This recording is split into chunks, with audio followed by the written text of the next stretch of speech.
Hello students of class 6th.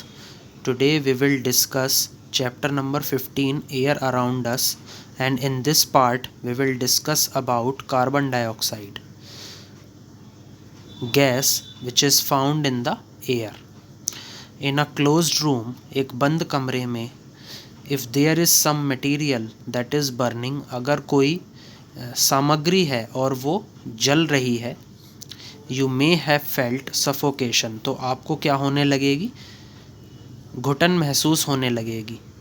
This is due to excess of carbon dioxide. और ऐसा क्यों होगा? क्योंकि उस रूम के अंदर जो कार्बन डाइऑक्साइड की मात्रा है वो ज़्यादा होगी.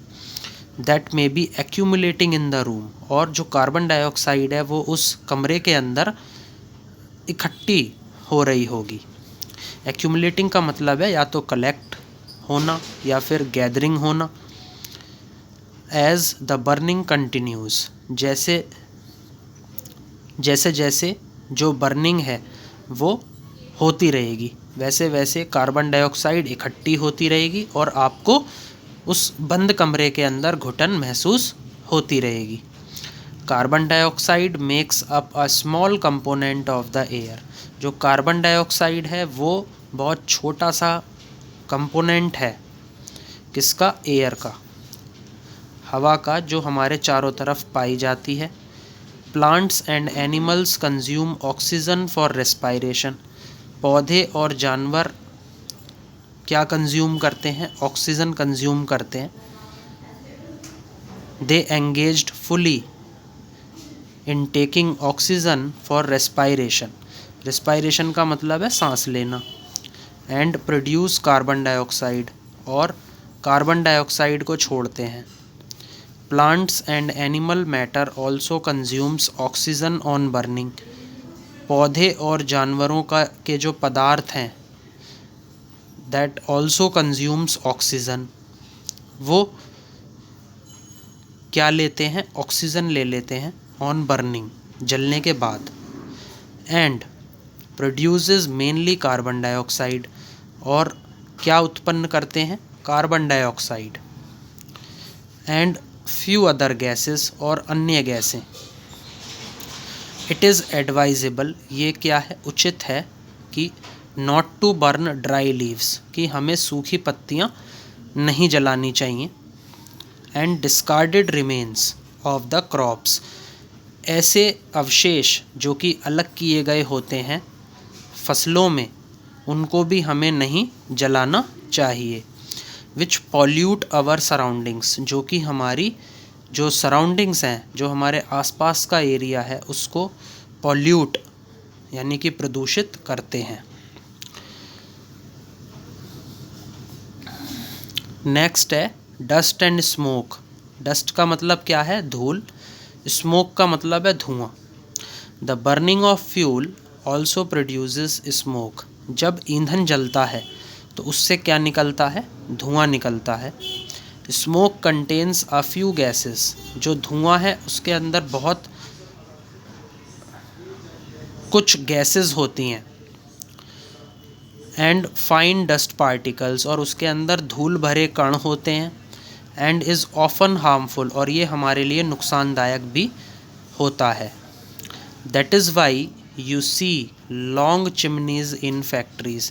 इसी वजह से आप देखते हैं बड़ी लंबी लंबी चिमनी देखते हैं. कहाँ पर? फैक्ट्रीज़ में.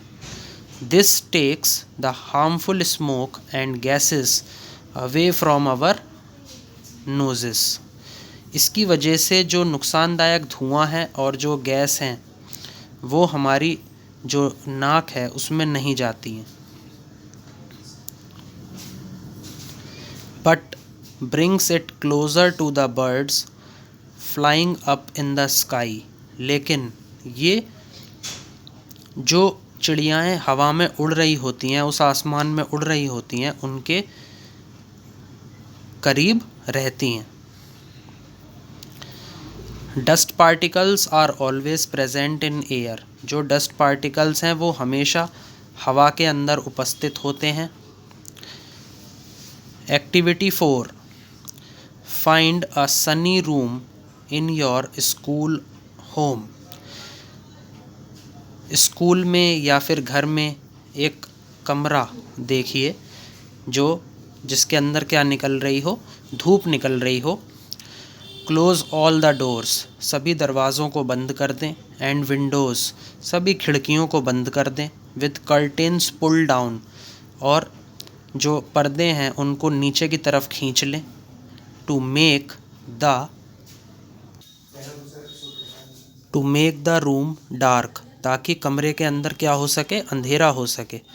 नाउ ओपन द डोर, अब क्या करें, दरवाज़े को खोल दें। और विंडो फेसिंग द सन, और विंडो यानी कि जो खिड़की है जो सूर्य की तरफ फेस किए हुए है उसको क्या कर दें, खोल दें। जस्ट अ लिटिल, बहुत थोड़ा सा। In such a way that it allows sunlight to enter the room only through a slit, इस तरीके से खोलें कि जो सनलाइट है, जो सूर्य की किरणें हैं, वो कमरे के अंदर घुस जाएं।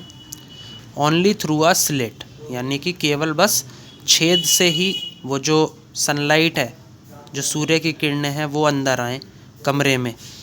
Look carefully at the incoming beam of sunlight, बहुत ध्यान से जो बीम, सनलाइट की जो बीम है जो अंदर आ रही है कमरे के, उसको बहुत ध्यान से देखें। तो यहाँ पर 15.7 फिगर में observing presence of dust in air with sunlight, जो सनलाइट है वो उस छेद से उस कमरे के अंदर आ रही है जिस कमरे के अंदर क्या है, अंधेरा है। और आप क्या कर रहे हो, उस बीम ऑफ लाइट को बहुत ध्यान से देख रहे हो। तो आपको क्या नज़र आ रहा है, उस बीम ऑफ लाइट में जो डस्ट पार्टिकल्स हैं वो आपको नज़र आ रहे हैं।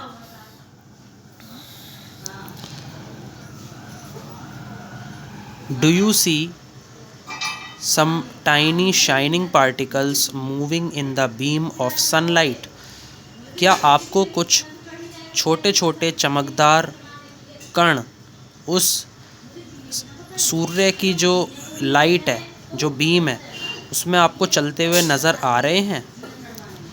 What are these particles, ये जो पार्टिकल्स हैं ये क्या हैं। During winters you might have observed similar beam of sunlight filter through the trees in which dust particles appear to dance merrily around, सर्दियों के समय you have observed, आपने देखा होगा कि जो सनलाइट है, जो बीम ऑफ सनलाइट है, वो बिल्कुल एक समान है। That filter through the trees, जो कि पेड़ों से छन कर के आ रही है। इन विच डस्ट पार्टिकल्स अपीयर, जिसके अंदर आपको धूल भरे जो कण हैं वो नज़र आ रहे हैं। टू डांस मैरिली अराउंड, और वो क्या कर रहे हैं, डांस कर रहे हैं, नाच रहे हैं पूरी तरह से।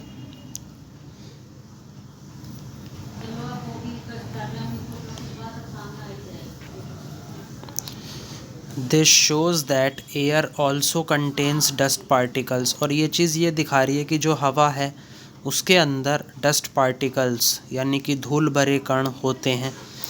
The presence of dust particles in air varies from time to time, और जो डस्ट पार्टिकल की जो उपस्थिति है हवा के अंदर वो बदलती रहती है समय दर समय। And from place to place, जगह दर जगह, समय दर समय जो प्रेजेंस है डस्ट पार्टिकल्स की वो हवा के अंदर क्या करती रहती है, वेरी करती रहती है। वी इनहेल एयर, हम क्या करते हैं, हवा को अंदर की तरफ सांस लेते हैं। व्हेन वी ब्रीथ, जब हम सांस लेते हैं थ्रू आवर नॉस्ट्रिल्स, जब हम अपने नथुनों से सांस लेते हैं तो हम हवा को अंदर की तरफ खींचते हैं। Fine hair and mucus are present inside the nose. Fine hair यानी कि जो पतले पतले बाल हैं, और म्यूकस यानी कि जो बलगम है जो हमारे नाक के अंदर उपस्थित होता है।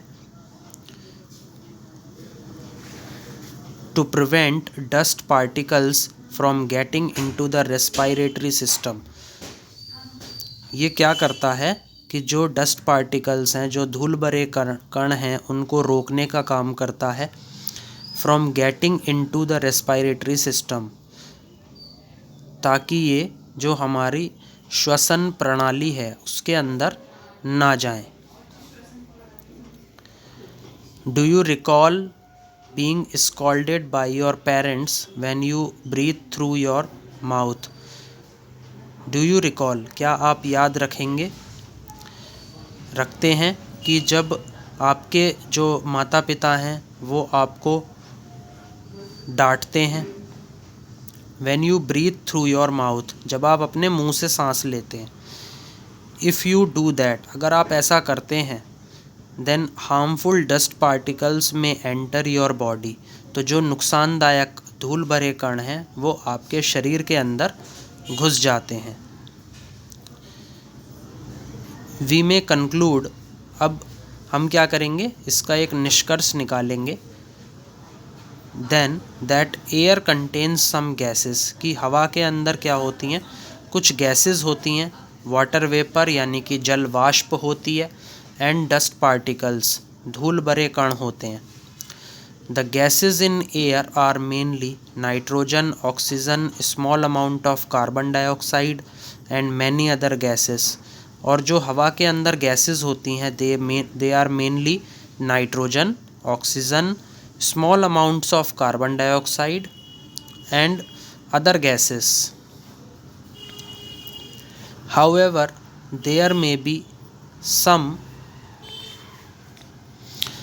variations in the composition of air from place to place। हालांकि कुछ परिवर्तन होते हैं in the composition of air, हवा की रचना में, फ्रॉम प्लेस टू प्लेस, जगह दर जगह। We see that air contains mostly nitrogen and oxygen. हम ये देखते हैं कि जो हमारी हवा है उसके अंदर नाइट्रोजन और ऑक्सीजन होती है। In fact these two gases together make up 99% of the air. हालांकि ये जो दो गैस आपस में जब मिलती हैं तो ये 99% एयर बना लेती हैं। The remaining 1% is constituted by carbon dioxide, और जो बची हुई 1% रह जाती है वो कार्बन डाइऑक्साइड को गठित करती है। And a few other gases and vapour, water vapour, और इसके साथ में कुछ अन्य गैसेस भी होती हैं और वाटर वेपर यानी कि जल वाष्प भी होता है। तो यहाँ पर फिगर 15.9 में आप देखेंगे composition of air. Composition of air में सबसे ज़्यादा मात्रा में जो हमारा एटमॉस्फेयर है उसमें क्या पाई जाती है, नाइट्रोजन पाई जाती है। उसके बाद ऑक्सीजन का नंबर आता है। देन जो अदर गैसेस हैं उनका नंबर आता है। इसमें other gases, water vapour and carbon dioxide ये पाई जाती हैं।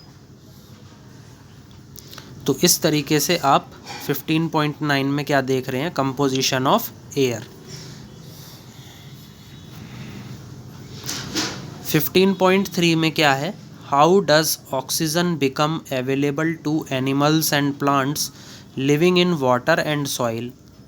कि कैसे ये जो ऑक्सीजन है ये उपलब्ध होती है जानवरों को और पौधों को जो कि पानी में रहते हैं या फिर मिट्टी में रहते हैं। तो उन लोगों को जो ऑक्सीजन है वो किस तरीके से उपलब्ध हो पाती है ये हम देखते हैं अब। Activity 5, take some water in a glass or metal container. कुछ पानी ले लीजिए ग्लास में और मेटल कंटेनर में। हीट इट स्लोली, उसको बहुत धीरे से गर्म कीजिए। On a tripod stand, tripod stand पर। Well before the water begins to boil, जब तक कि पानी उबलने ना लगे या पानी के उबलने से पहले। Look carefully at the inner surface, आपको बहुत ध्यान से जो अंदरूनी सतह है उसकी तरफ देखना है। तो इस फिगर में जो इनर सरफेस है इस कंटेनर की उसमें आप क्या देख पा रहे हैं, एयर बबल्स देख पा रहे हैं। तो उसमें आपको क्या समझ में आ रहा है कि जो वाटर है उसके अंदर क्या होती है, एयर होती है, जिसकी वजह से ये जो एयर बबल्स हैं ये उस इनर सरफेस पर आ जाते हैं।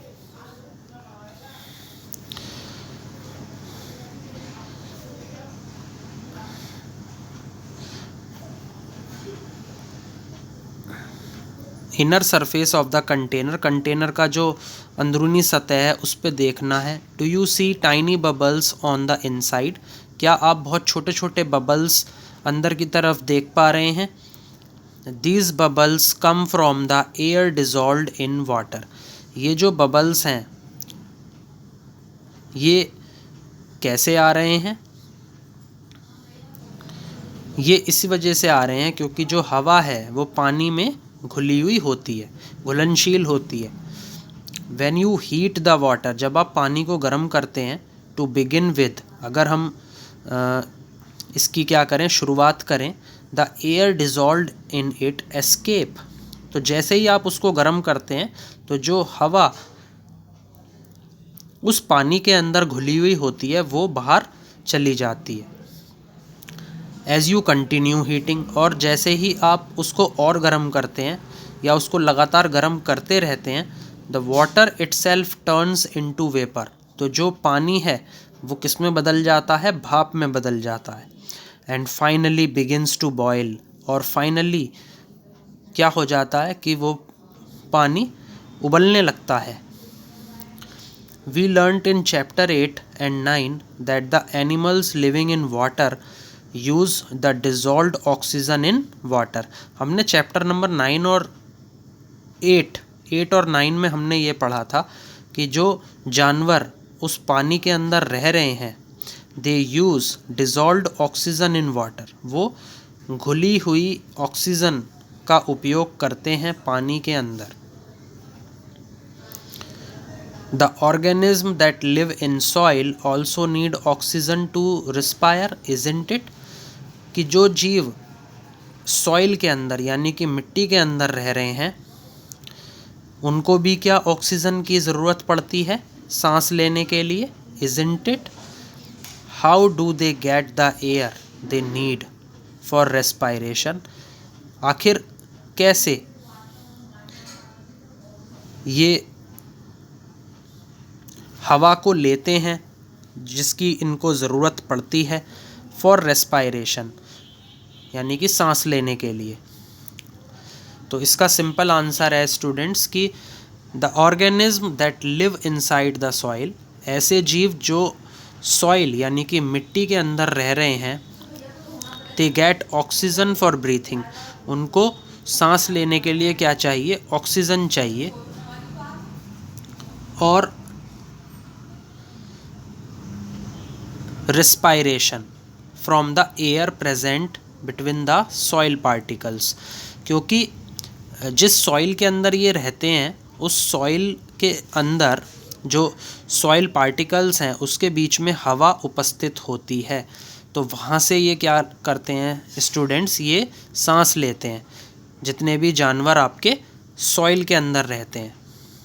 However when it rains heavily, लेकिन हालांकि जब बारिश पड़ने लगती है और बहुत तेज़ बारिश हो जाती है, then all the space occupied by air in the soil get filled, तो जितनी भी जगह है जो कि हवा ने ले रखी होती है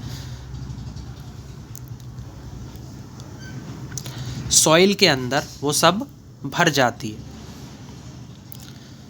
तो अब हवा की जगह पे क्या आ जाता है, पानी आ जाता है,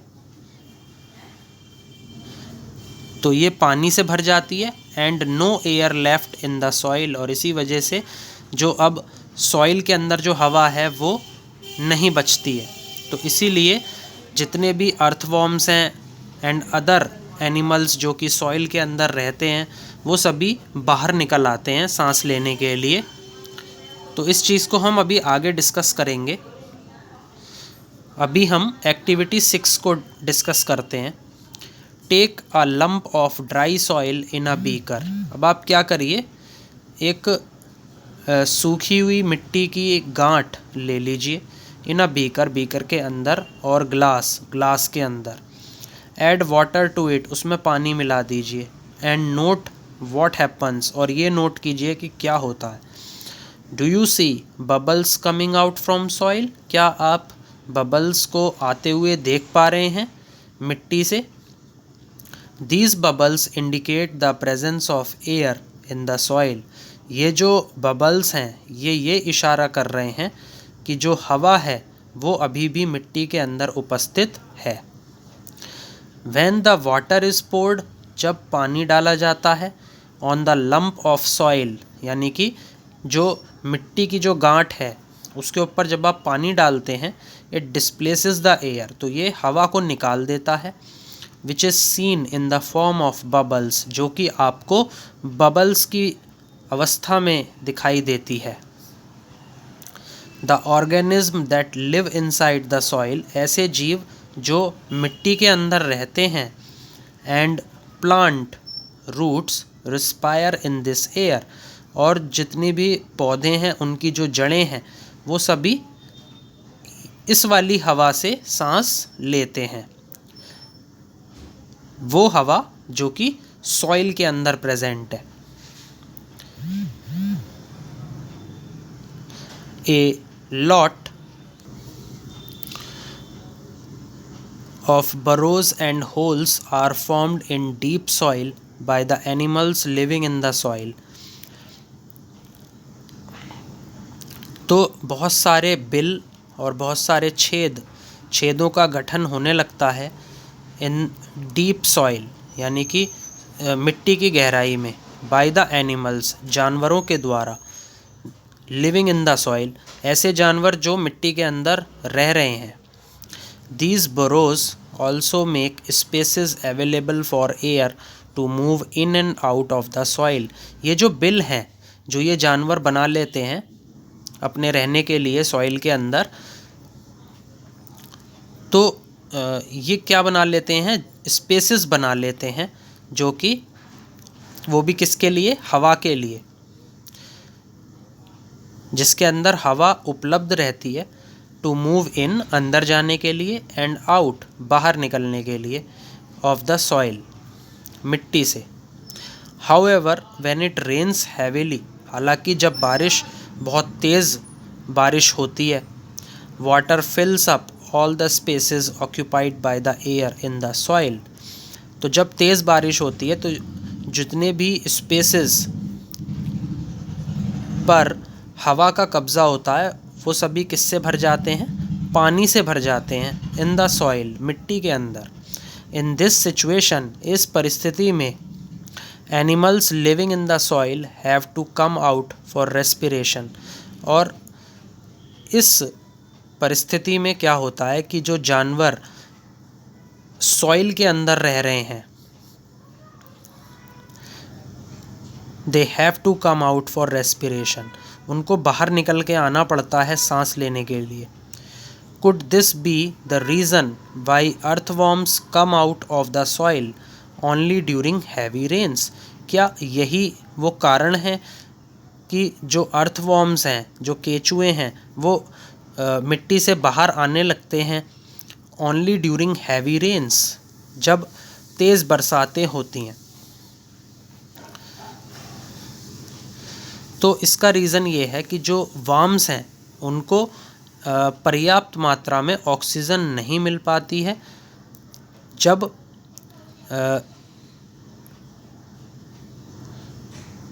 सॉइल पे क्या भर जाता है, पानी भर जाता है, यानी कि मिट्टी के ऊपर क्या भरने लगता है, पानी भरने लगता है।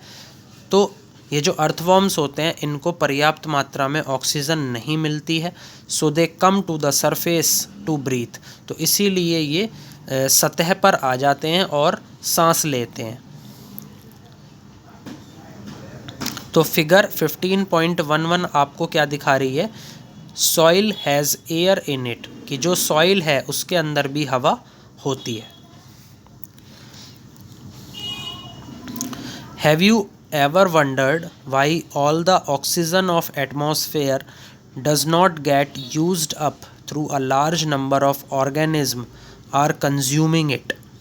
क्या आपने कभी आश्चर्य किया है कि क्यों ये जो सभी प्रकार की जो ऑक्सीजन है जो आपके वातावरण में होती है does not get used up through a large number of organism are consuming it। ये उपयोग में नहीं ली जाती है बहुत सारे जीवों के द्वारा जो कि उस ऑक्सीजन का क्या कर रहे हैं, यूज़ कर रहे हैं, उसको ले रहे हैं। तो ऐसा क्यों होता है। दूसरा, who is refilling the oxygen in the atmosphere, कि ऐसा कौन है जो वातावरण के अंदर ऑक्सीजन को क्या करता है, रिफ़िल करता है, भरता है। तो इसका सिंपल आंसर है प्लांट्स, कि जो प्लांट्स हैं वो ऑक्सीजन को क्या करते हैं, रिफ़िल करते हैं in the atmosphere by the process of photosynthesis. Photosynthesis ये एक ऐसा प्रोसेस है, ऐसी प्रक्रिया है जिससे पौधे क्या करते हैं, ऑक्सीजन को वातावरण के अंदर रिफ़िल कर देते हैं। Now 15.4 how is the oxygen in the atmosphere replaced, कि कैसे ये जो ऑक्सीजन है जो कि हमारे वातावरण में होती है उसको हटाया जा सकता है।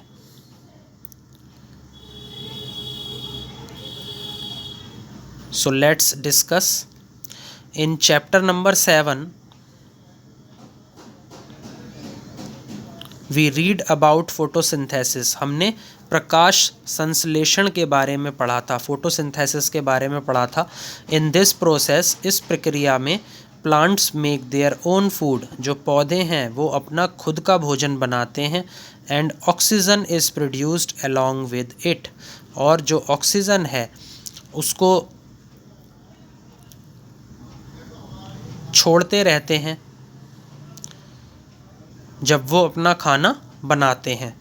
Plants also consume oxygen for respiration, जो पौधे हैं वो क्या लेते हैं, ऑक्सीजन लेते हैं जब वो सांस लेते हैं।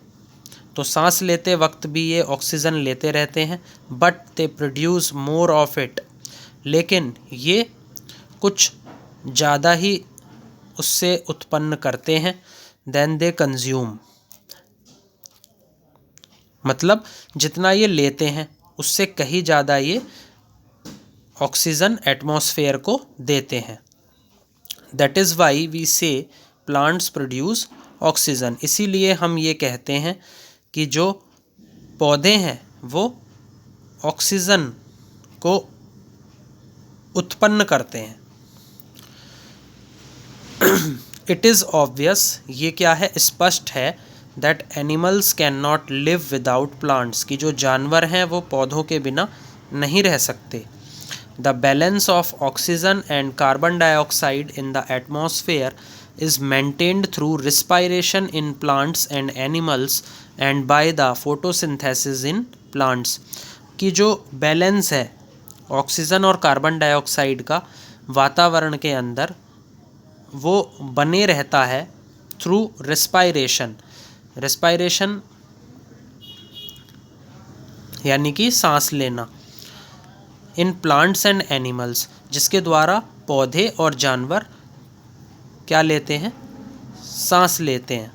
And by the photosynthesis in plants, और पौधों के अंदर जो फोटोसिंथेसिस यानी कि जो प्रकाश संश्लेषण का की जो प्रक्रिया है जब वो होती है उसके द्वारा भी। This shows the interdependence of plants and animals, और ये चीज़ हमें ये दिखाती है कि जो पौधे हैं और जो जानवर हैं वो एक दूसरे के ऊपर किस तरीके से परस्पर निर्भर हैं।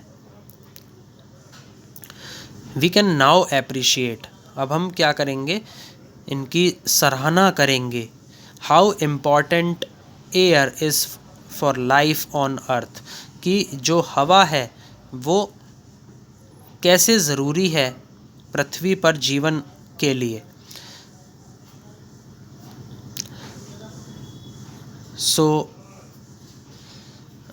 before going forward we will discuss about the important uses of air. Important uses of air क्या क्या हैं? First is sustain life and growth. क्या करते हैं? ज़िंदगी को बनाए रखने का काम करते हैं, एंड ग्रोथ विकास करने का काम करती है एयर. सेकंड कंबशन, यानी कि जो किसी भी चीज़ को जब आप जलाते हो तो उसको क्या बोला जाता है? कंबशन बोला जाता है.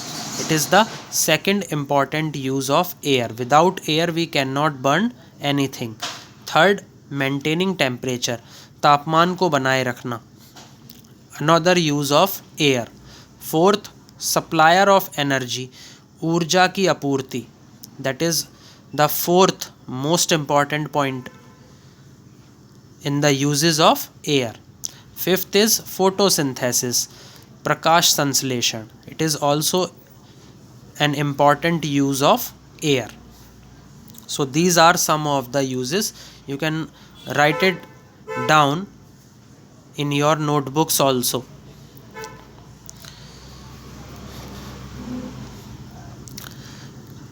तो इसी वजह से जो हवा है वो पृथ्वी पर जीवन के लिए बहुत ज़्यादा ज़रूरी है. Are there any other uses of air? ये हम अभी डिस्कस कर चुके हैं.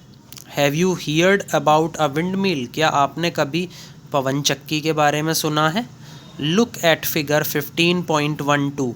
अब आप 15.12 में जो फिगर है विंड मिल का, उसको देखिए. The wind makes the wind mill rotate. जो हवा है वो पवन चक्की को घुमाने का काम करती है. The windmill is use to draw water from tube wells and to run flour mills. जो पवन चक्की है उसका उपयोग हम पानी निकालने के लिए करते हैं. पानी हम किससे निकालते हैं? ट्यूब वेल्स से. And to run flour mills, और पवन चक्की के माध्यम से हम आटा चक्की भी चलाते हैं. Windmills are also used to generate electricity. जो पवन चक्की है उसका उपयोग हम बिजली उत्पन्न करने में करते हैं. Air helps in the movements of sailing yachts, gliders, parachutes and aeroplanes. जो हवा है वो नौकायन के चालो चलन में मदद करती है. जो आपकी नौका है, जो आपके ग्लाइडर्स हैं, जो पैराशूट्स हैं, जो एरोप्लेन्स हैं, वो सभी हवा की मदद से ही चलते हैं. Birds, bats and insects can fly due to the presence of air. जो चिड़ियाएँ हैं, चमगादड़ हैं और जो कीड़े हैं वो सभी हवा की उपस्थिति से ही उड़ते हैं. Air also helps in the dispersal of seeds. जो हवा है वो बीजों के फैलाव में मदद करती है. And pollen of flowers of several plants. Pollen का क्या मतलब है? पुष्प रेणु. यानी कि जो पॉलन है, they are the fine spores that contains male gametes. इनके अंदर मेल गैमेट्स होते हैं and they are borne by an anther. और ये जो एंथर है, जो जिसे आप बोलते हैं पराग कोश, उससे पैदा होते हैं इन अ फ्लोरिंग प्लांट. जो ऐसा प्लांट जिसके अंदर फ्लावर्स होते हैं उसको हम फ्लोरिंग प्लांट बोल देते हैं. तो उसके अंदर आपके पॉलन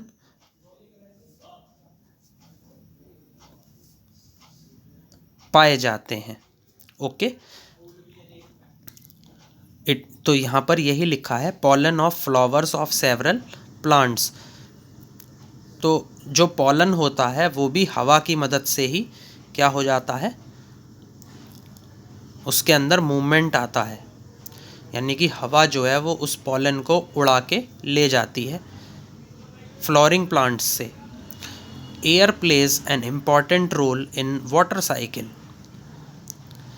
तो जो हवा है वो काफ़ी ज़्यादा ज़रूरी महत्व अदा करती है किसमें? वाटर साइकिल में, जल चक्र में. तो आई थिंक स्टूडेंट्स ये जो चैप्टर है ये आपको समझ में आ गया होगा. Please like, share and subscribe my video. Thank you. And one more thing students, कि आप सभी जब सुबह उठें तो अपने माता पिता के पैर छुएं, उनको नमस्कार करें और फिर आप अपने दिन की शुरुआत करें। और जैसे मैं आपको ये इंस्ट्रक्शन दे रहा हूँ तो मैं ये समझता हूँ कि आप इसको अपनी जो रियल लाइफ है उसके अंदर भी इम्प्लीमेंट करेंगे।